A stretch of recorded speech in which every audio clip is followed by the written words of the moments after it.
माता वैष्णो देवी के भक्तों के लिए धाम से आई बहुत बड़ी खुशखबरी। अब चुटकियों में खत्म होगा 14 किलोमीटर का लंबा रास्ता, हेलीकॉप्टर की भी नहीं पड़ेगी जरूरत। अब नए तरीके से होगा माता वैष्णो देवी का दर्शन, बड़े बूढ़े और बच्चों को भी नहीं होगा तकलीफ। खत्म हो जाएगी 14 किलोमीटर की कठिन चढ़ाई की तपस्या। इस बार दर्शन करने से पहले जान ले पूरी खबर। अपने जीवन काल में हर कोई माता वैष्णो देवी की दर्शन करने के लिए एक बार जम्मू कश्मीर जरूर पहुंचना चाहता है। हालांकि बड़े हो, बुजुर्ग हो या फिर युवा, जब माता वैष्णो देवी की चढ़ाई शुरू करते हैं तो 14 किलोमीटर की लंबी और कठिन चढ़ाई लोगों को हैरान कर देती है। कई बार तो शारीरिक रूप से परेशान लोग माता के धाम पहुंचने के लिए तरह तरह के विकल्पों का भी इस्तेमाल करते हैं, जिनमें हेलीकॉप्टर है या फिर पिट्ठू के सहारे, घोड़ा खच्चरों के सहारे वो माता के धाम तक पहुंचते हैं, जिसमें उन्हें कई घंटे भी लग जाते हैं। लेकिन अब माता रानी के दरबार से एक बहुत बड़ी खबर सामने आ रही है। श्री माता वैष्णो देवी श्राइन बोर्ड ने एक बहुत बड़ी फैसला लिया है। लोगों के यात्रा को सरल और सुगम बनाने के लिए श्राइन बोर्ड बहुत जल्द एक नए रास्ते की शुरुआत करने जा रहा है, जिसके बाद लोग मिनटों में माता रानी का दर्शन कर सकेंगे, वो भी बहुत कम पैसों में। तो अगर आप भी माता रानी का दर्शन करने का प्लान बना रहे हैं तो ये खबर आपके लिए बहुत ज्यादा जरूरी है।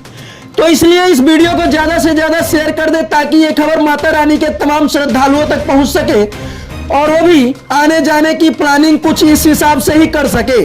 दरअसल आपको बता दें कि श्री माता वैष्णो देवी श्राइन बोर्ड ने श्रद्धालुओं की बढ़ती संख्या और बुजुर्गों एवं दिव्यांग यात्रियों के यात्रा को सरल बनाने के लिए बहुत प्रतीक्षित रोपवे परियोजना को लागू करने का निर्णय लिया है। श्राइन बोर्ड के इस कदम से श्री माता वैष्णो देवी के भवन तक की यात्रा सुरक्षित तो होगी ही, साथ ही इसमें बहुत कम समय लगेगा।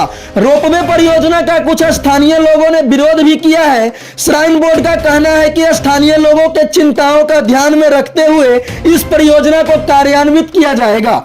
बता दें कि रोपवे ताराकोट मार्ग को मुख्य भवन से जोड़ेगा।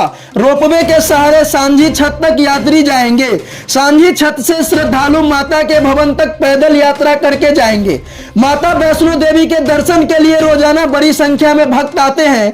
माता के भवन तक जाने के लिए श्रद्धालु को लगभग 14 किलोमीटर तक की यात्रा करनी पड़ती है। शारीरिक रूप से सही यात्री आसानी से ही यात्रा कर लेते हैं, लेकिन बीमार या दिव्यांग लोगों को घोड़ा खच्चर या पालकी का सहारा लेना पड़ता है।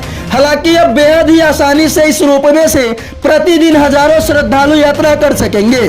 पारंपरिक ट्रैकिंग मार्ग पर भीड़ भाड़ में कमी आएगी और घंटों में पूरी होने वाली यात्रा कुछ मिनटों में सिमट जाएगी। बता दें कि श्राइन बोर्ड के मुख्य कार्यकारी अधिकारी अंशुल गर्ग ने कहा कि परियोजना उन श्रद्धालुओं के लिए गेम चेंजर साबित होगी जो गुफा तक पहुंचने के लिए 13 किलोमीटर की कठिन चढ़ाई नहीं कर सकते। उन्होंने यह भी बताया कि स्थानीय लोगों की चिंताओं का ध्यान रखते हुए रोपवे परियोजना को कार्यान्वित किया जाएगा। गर्ग ने बताया कि माता वैष्णो देवी के दर्शन के लिए आने वाले श्रद्धालुओं की संख्या हर साल बढ़ रही है। पर्यावरण पर न्यूनतम प्रभाव डालने के लिए सावधानी पूर्वक योजना बनाई जा रही है। साथ ही श्रद्धालु रोपवे से यात्रा के दौरान त्रिकुटा पहाड़ियों का शानदार दृश्य भी देख सकेंगे, जिससे यात्रा का आध्यात्मिक और प्राकृतिक अनुभव और बेहतर होगा। इस रोपवे के बन जाने से हजारों लाखों यात्री बहुत ही आसानी से माता रानी का दर्शन कर सकेंगे, वो भी बहुत कम समय में। इस नई परियोजना को लेकर आप क्या कुछ कहना चाहते हैं, कमेंट बॉक्स में जरूर बताएं। वीडियो को अंत तक देखने के लिए धन्यवाद।